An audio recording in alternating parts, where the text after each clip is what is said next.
Good morning, by the way. Good morning. Good to be back on Sports Zone on a Tuesday morning. Where were you yesterday? Yesterday, you know how it is, Shagun. You don't want to kick a man while he's down. So I thought to just walk away from being here on Monday.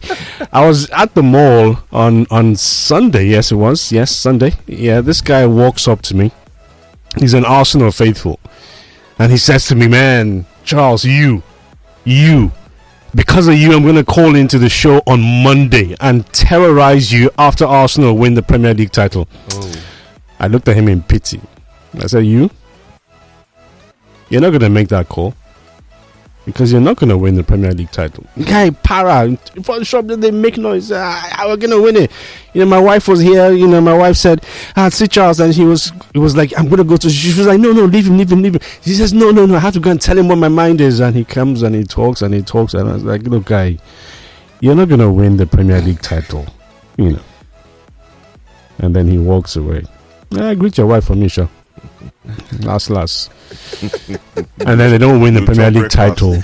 And it was amazing how quiet social media was. It was just amazing. Not one word. All those Arsenal faithfuls were just waiting for it to happen. And then they would flood my timeline with insults, with abuse, whatever it was that they had planned. But God passed all of them. God did this for you, right? God passed all of them. I don't train on my bots. Face, I get like 20 or 30. Oh, man. Don't give responsibility. Say, okay, attack. Unbelievable. And then I brought out a tweet that I posted in February, on the 4th of February this year, where I said, look, Arsenal wins the title, make my mouth bend. My mouth is still straight. But are you going to say by His that grace? Next year? Yeah? Are you going to say that next year? No, next year Arsenal can. Next year Arsenal can win. In fact, next year I'm a supporter of Arsenal. They have to win the title. Next year I'm an Arsenal fan all through and through. Doing 5. The City can't do it. No, it's not possible. No more. No more because they are spent, or no more because you don't want. Because they've done the impossible. They've gone 4 titles in a row. So let somebody else win it. So next season. What about Man U for next season? Even you. You're talking about the normal rational people, human beings. You're talking about. But anything can happen. Okay, unless it's sacked and hard. You could buy new players and just rejig the team. Buy new players, get rid of the ones that are there, get rid of Ten Hag, get a manager that looks for his play. You say Arsenal win the league, person will not hear a word. There's silence everywhere. Person for not hear a word. And then I'll still say to all the fake City fans out there, I still maintain and say, one of our listeners said yesterday, I said 1 in 10 City fans. There's only 1 in 10 genuine City fans. That the others were Arsenal, Chelsea fans. I'm a genuine City fan. As I'll say, Jerry. A part-time City fan. I'm a genuine City fan. False, pretend. I'm a genuine City fan. Chief call you now? City and Chelsea. There's no no law that says you can't support more than one team. There's no law. In fact, you're right. City fans are just like you. In fact, you are the epitome of a City fan. You're right. So the guy said maybe 1 in 100 Nigerians is a genuine, City fan. Have you seen any single light blue shirt anywhere on the streets? Maybe it's expensive. Have you seen Maybe one? it's expensive. They don't have it. Just one. I've not seen a single City. No, but the truth is, I don't. Like you said yesterday, I don't think we have so many conscious City fans. There are none. A lot of people mouth City, but they don't act City. Then plenty. They don't make noise. That's the difference. They don't make noise. Even before the victory, they don't make noise. We don't make noise. Little to none. Yeah, even before the victory. So there are none. How many City jerseys do you see? You see a lot of Arsenal. I see Man United, you see Chelsea. Because there are many fake Arsenal jerseys out there. So many you can buy. Bend down and go see Arsenal jerseys. There are plenty. What is popular in Nigeria? I see a lot of fake of it, fake versions of it. So. So I saw somebody, strolling, the Ikoyi Link Bridge. Yeah. And was wearing the City jersey, the yellow and black one. That's what he was wearing. Yeah, one in 200,000. I didn't see any Arsenal fan. On the That's the one City fan. They've lost election. That one City fan you saw has probably been to maybe that's a 1 in 200 million Nigerians that's a genuine City fan. That has been supporting them from the days of Joe Royal. You understand? from Joe Royal, Franny Lee, even myself, where I be the team pastor. Anyway, thank God. Paul Dikov, what's that black boy? Shongota. City. I don't know. Just He paying you. He paid me. He paid me. You know, I was all along looking at from the historical perspective. He paid me. City has, then people are now mouthing on Monday Night Football say Pep is the greatest Premier League. But he is the greatest Premier League manager. Of course he is. Let him do 13 titles. Of course, but come on there. Let him do 13 titles. Come on there. 4 in a row is a magnificent. When United won all those titles, the Premier League had no competition whatsoever. Really? It was United. It was United all of the way. It was United all of the way. But today you have at least 6 Premier League clubs. Which 6? That can win the Premier League title. What 6? Which team? City has only gone head to head. Each time they won the league with one team, they've only gone head. It's either Liverpool or Arsenal this last 2 years. Yes, I agree. But still, even there are still like a 3-horse race. Liverpool fell off. But there are still other teams that can win the Premier League title. Teams that are given a chance. There are 2 other teams that can win the Premier League. No, but Shegun, at the start of every season, yes, there are favourites. Yes, but there are possibilities of teams that could win it. Name Tottenham. Chelsea. Tottenham will never win league since 1961. It doesn't matter. When Chelsea won it, how many years have they gone? Chelsea are so far off. Chelsea, Tottenham. Chelsea are so far. Nottingham Forest might win the league before Chelsea. Newcastle. Newcastle. Yes. You joking, man? Then you mate. add the other 3. That's 6. You what are we talking about? Count the 6 again. Let me hear. The normal 3. Liverpool, Arsenal, City, Chelsea, Tottenham, Newcastle. You're joking, mate. You're having me on. No, come on. You're having a laugh. When Leicester won it, who would have thought? That was Leicester. Well, who would have thought? Right? Well, that's what some people say. Well, but you have to work hard for it. Yeah, no, but I mean, have they been able to not even replicate the same win, but the consistency of play since then? No, because they were nowhere near that. And that was... It was a flop, but it was a miracle. It was a 5,000 to 1 shot, and they did it, But I don't know. If I was going to, at the beginning of next season, I'm going to eat humble pie and make City the favourites for me. If we start. Next season, depending, although everything is going to be preponderant on the buys that Man U does. No, believe in Man U. I don't. Man U can. I believe next year. I believe in Man U can come second next season if they're able to, because there are rumors around possibilities of removing what's his name again? No, not Ten Hag, the Chelsea manager Pochettino. There are rumors around removing him. Yes, if that does happen, I will give Chelsea a fighting chance to win the Premier League. No. Klopp says he's probably not going to coach anymore again, but that's what coaches say when they leave. But yeah. Well, I want to say Klopp though. I mean, yeah, for me, we actually had, and we discussed it. We referred to it on Monday Night Football about Klopp may or may not be a Premier League legend because he only won one, but we have to take into context that even those 2 that he came second, one he got 97 points, the other one he got 91 points, which at any other time, even Arsenal finished with 89 points. When United was winning back in the day, we were winning with early 80s. So to finish on 89 points and not win shows how high City has shot the bar. But Klopp can't take anything away from as a Liverpool record. And I read out his stats on Monday Night Football last night.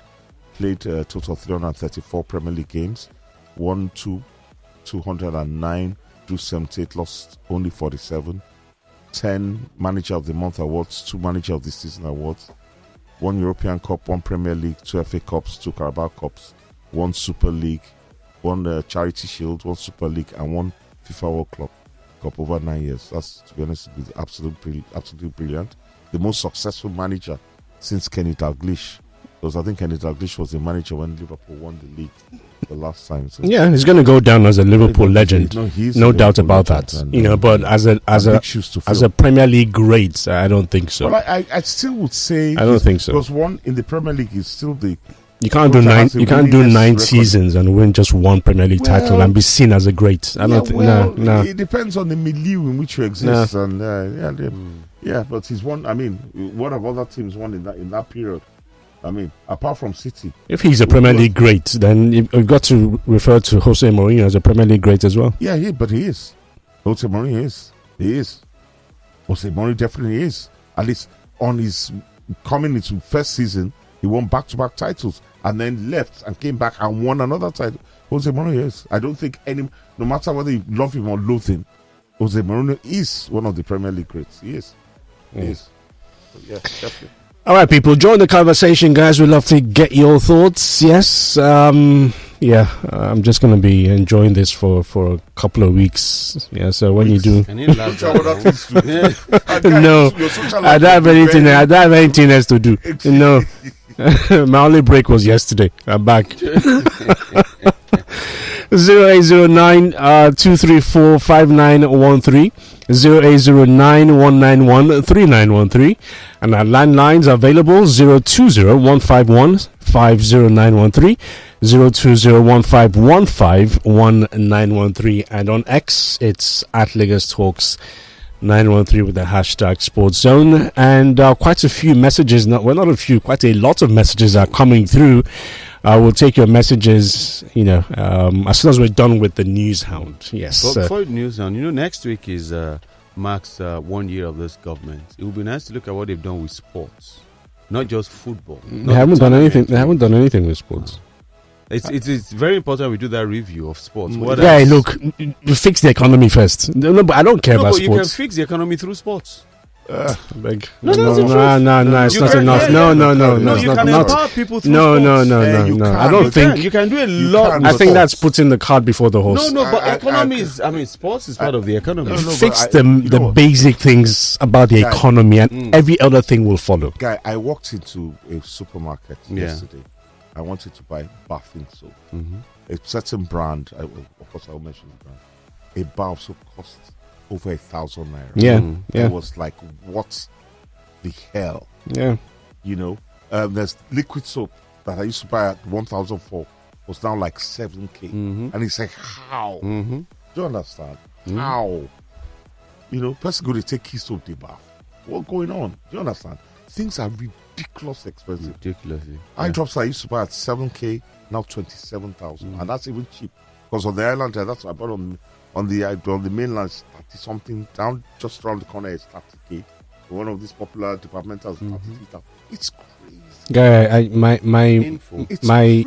my mom's taking treatment. I'm sure you're aware. Yes. So the doctor wanted to have her stay over at the hospital for just one night, to observe certain things. 500K for a night.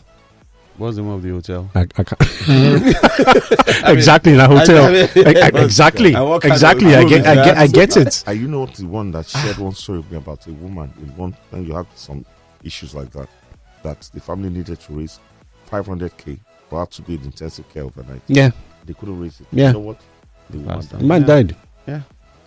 The man died. Last year when my wife was in hospital, it was last year, yes. Yeah. There's this woman who had surgery, and the doctor said, look, surgery is successful, yes, but we've got to be able to put her in intensive care so we can give her close marking. That's what the family couldn't do it. They couldn't do it. They said, look, we cannot afford to put her in intensive care. They put her in a regular ward.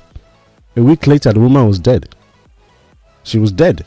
The human life. This one, they don't tell me I did there. She was dead. So this, to be honest, this is all about sports right now. To be honest, with you. Sports. It's difficult for sports to flourish. So then let's scrap the Ministry of Sports. Then, if they're not going to achieve anything in 1 year, why are they there? They will work with what they have, and I'm working assiduously on getting Senator John Eno in this, not in the studio, at least getting him on the telephone, so we can talk to him about his stewardship so far. But really, really, really, man, things are. I mean, the levels of inflation are record breaking. I like to think that I pride myself on not asking the price of stuff when I go to the supermarket. I just buy it once I have enough money. I pay. But when you now ask and say, how much for this? How much for that? I do. A few years ago, A can the of governor. 1,250. A can of sardine. Do you know how much spaghetti goes for right now? A tin of milk is 1,300. A tin of milk. Tin of milk. Liquid. Tin of tin. That's small. Yes. 1,300. We're used to. Not yes. Women, guys that their wives are pregnant, I ain't going to enjoy now. People that have newborn babies, I look at them and I'm like, I hail them. No, if the wives are just, she's like lactose tolerant and all that. You must do breast milk. Exactly. Just squeeze from it. I mean, I take a drink, Gary. So you need the lactating mother around you. Baby, don't drink everything. Baby, I bet no vex. Maybe share. Na condition. A couple of years ago, the governor of Shegun State wanted to sell off Sunshine Stars. Yeah. Why? Because he felt, look, just putting in money into this club side, and we're getting nothing out of playing in the MPFL. I'm willing to sell this club, and so-called stakeholders said, look, just relax. We'll try and find the funds to keep the club afloat and all. It was like, okay, fine. It's your responsibility. Yeah, you take care of it. And that's the reason why Sunshine is still alive today. Because the governor is thinking, I have other burning issues to deal with. Instead of pumping money into a football club that brings nothing back in return. You spend an average of, if it's bad, 300 million every season. And then every season. And then what's the prize money for winning the MPFL? Before now, it was, when Rangers won, it was 50 million. Today it's 100 million, which is still not enough to cover half of the cost. No, it's crazy. I love. I hate you. I won't use the word addicted, but I really love chocolate biscuits. Now I started buying those things 400 naira. Right, super 3,600 naira per pack. I mean, that's it. I took my. Yeah, that's a luxury, man. Shortbread biscuits. Now, like, you don't know where they sell Costa. No, I tell you, I know. I know. And I brought to the studio last Thursday. Do you know how much I bought those biscuits? Those things ain't cheap, man. Those things ain't cheap. I took my kids out yesterday to buy something in the supermarket, and I was buying this biscuit for them, and they're like, "Daddy, we want this one." I said, "Nope. You're buying this one. Let's go. They're more nutrients in this one. They're more nutrients. But that's move, my friend. Let's go home." You are cute. After next, you'll be asking me to pay for this. What a life, man. They will survive, sure. We will. With your messages that have come through, Charles, I'd just like to say one thing though. I'd like to accord Ajax Football Club of Amsterdam all the love and respect and affection for their gesture towards Tijani Babangida on the loss of his junior brother Ibrahim Babangida in a very tragic automobile accident. That was really classy. Ajax Football Club is actually one of the most classic clubs in world football, and what they did for a former player was worthy of emulation too. I mean, extremely touching and an absolutely brilliant gesture. So God bless them, and we do appreciate the gesture. In the same vein as well, we say a big thank you to Enyimba Football Club for donating #1 million to Tijani Babangida and his family as a result of the loss that they suffered. The contingent was led by a former Ajax player as well, in Owankwo Kanu, and the Supremo at Enyimba Football Club. Yeah, so it's a good thing.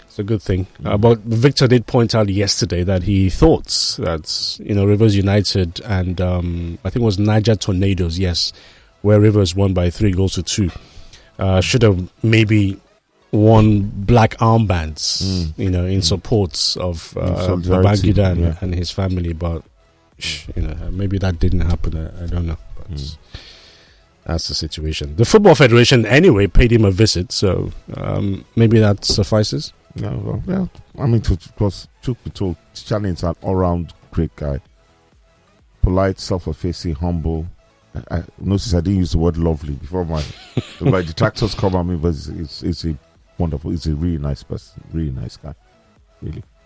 Yeah, one of the few Super Eagles players that is really down to earth. Really, no airs around him. No airs or graces. Yeah, very respectful. very respectful as well. Very yeah. respectful. Yeah. Well, there are quite a few He's of a them. good In guy. fairness, there are quite a few. Yeah. The national team coach is one of such. Finidi George. Yeah, Finidi is Yeah, awesome. very amiable guy. He's awesome. Friendly. Awesome. Somebody told me a story a few days ago. He says some unnamed person in the Football Federation, called him and said, Finidi George is your friend. Can you please advise him to either trim or shave his beard? And he gives off the impression of being,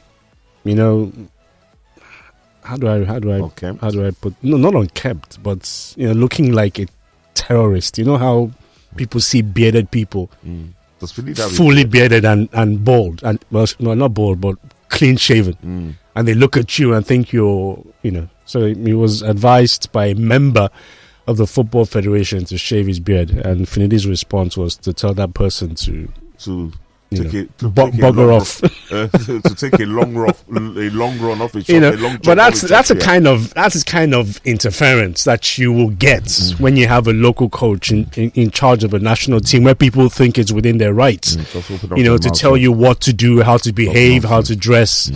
But you've got to be able to stand your ground, and Finidi has got to start doing that from now. Showing that he is his own person. And it will go a long way into securing the respect that he deserves. Yes, it does. Yeah. Yes, it will, rather. Okay, so anything catches your fancy? I said Arsenal, Liverpool, and the appointment of Arne Slot. We talked about it yesterday. You're coming from the Dutch league, and Erik ten Hag really hasn't. Well, some people might argue, hasn't really painted the Dutch league in glowing lights by virtue of how United have performed. It's going to be fitting in very huge shoes, in the absence of Jurgen Klopp. The question now is, does he have what it takes? The beautiful thing about Liverpool, on the program yesterday, I went on and on, I said it on the program yesterday morning, about Pep say, na tree where na tree, they make him seem like, say, monkey sabi jump. Now, in a way, it's not as much as an indictment of Pep, but it's like recognizing what a well-run club Manchester City are. I'd like to remind people that Pep was actually courted by the great Alex Ferguson, and Pep turned Fergie down, most likely because he looked at the chaos going on in United and said, I want no part of this. So what I'm trying to say here is Liverpool is a different club. Ten Hag going to Man U and Slot going to Liverpool, two different things, because Liverpool is look at how they've organized his asset. The news broke, they've sorted him out. The people, United, for instance, he might not. I remember when Moyes took over from Fergie, for instance, he didn't resume till the end of July or something silly like that. So he's transferred. In fact, Moyes in his first year in charge at United only bought one player, and who was that player? Fellaini. And they bought him over the odds. They allowed his buyout clause to run out, and they bought him more. So it's Liverpool. Liverpool is an infinitesimally better run club. So Slot is going to slot into a well-oiled machine, and I think he's going to do well. Even the great club, Pep, finished third in his first year in charge. So let's not be thinking that Liverpool is going to necessarily challenge for the title, but they won't do badly. And knowing the way Liverpool buy players, I always use this as an example. Endo and McAllister, two of Liverpool's most influential players this season in the heart of their midfield, cost a combined £51 million. Mason Mount alone cost £55 million and barely registered in United. There's a world of difference between this club. So I'm optimistic about Slot, and I know the Liverpool faithful will give him a chance. And I know he's a brilliant coach. He's a really decent coach. And I'm sure the players at Liverpool have, again, young players, mobile players, intelligent players, hungry players who are not overpaid, overpampered, and overhyped, will adapt his tactics as well. Well, the Premier League has been known to humble quite a few players and coaches, and Arne Slot just might be one of those. But if you go by virtue of what is being said about him, he just might fit the bill. It's said to be, his style is said to be silky and cultured. That's what people say about his coaching style. He's a fan of Pep Guardiola, and he's been dubbed by the British press as the Dutch Pep Guardiola, for the high pressing attacking style of football that he will bring to Liverpool, which was very clear and evident when he was coach at FC Feyenoord. We're also told that he is a hard worker. He has very fierce work ethic, and he believes that his players should run for 90 minutes. And his training sessions are always like match situations where they obsessively, study opponents. What else are we told about Slots? That's about it, to be honest, from what is written about him. So it's still left to be seen. The Premier League is a different ball game. So one thing I'll say too. One of the biggest indictments of Ten Hag is that you spent 2 years in a club and nobody has seen your style of play. I'm sure stuff will walk in. It's kind of difficult, Shegun. We have to be fair to the man. 2 years. Because 2 years. When you look at the list of injured players in the squad, where he's had to change. In fairness, where he's had to change his centre back pairing for virtually every match day. It's kind of hard. It's kind of hard to. But Liverpool were playing young boys from the academy. You bring in players. You don't play the 6-year-old John Evans. You have players. United. But Minor came from the academy, and other ones like that. That means you have players that's where they come from. Yeah, but United maybe has a history since Sir Matt Busby of playing an academy product in every single league game. It was just a bad season, Shegun. Come on. His first season he was successful. Successful. People forget. People have short-term memory loss. Even last season, what did he win? He won the Carabao Cup and got you into Champions League football, which nobody thought was going to happen. Yes, agreed. Third, do you know that United season tapered off after the Carabao Cup final? We were disgraced out of Europe by Sevilla or whatever. Sevilla is not in my team. They're not, but we were disgraced so many ways. They messed us up. And after that, we barely managed to finish third. Even Liverpool mounted a run towards the end. It was funny. It was Aston Villa that ended their run of good form. They were trying to sneak into the top four and all that. We barely held on. And then you started this year, and it's been going backwards since. No, for me, I think the guy should go. I accept there were injuries. I accept the players are horrible, but he needs to go for me. Who do you blame? All right, before we go into your messages, to let you know that the vision of Senator John Eno, the Minister of Sport, has become to revolutionize Nigeria's sports development through the introduction and implementation of a raft of policies. And all of this got underway in Enugu yesterday with the commencement of the first National Council on Sports, which is the first of its kind since the demerger of the Ministry of Youth and Sports. A 3-day council meeting taking place at the behest of the Ministry of Sports under the guidance and leadership of the minister, with the Enugu state government in tow as well, as the host state is expected to ratify progressive and enduring policies that will revolutionize sports administration and development in the country. I wish them all the best. If you want to be a part of us, first off, follow us across all social media pages at Lagos Talks 913 is our handle. And of course, kindly like, share, subscribe, and make sure you're a part of the Lagos Talks family.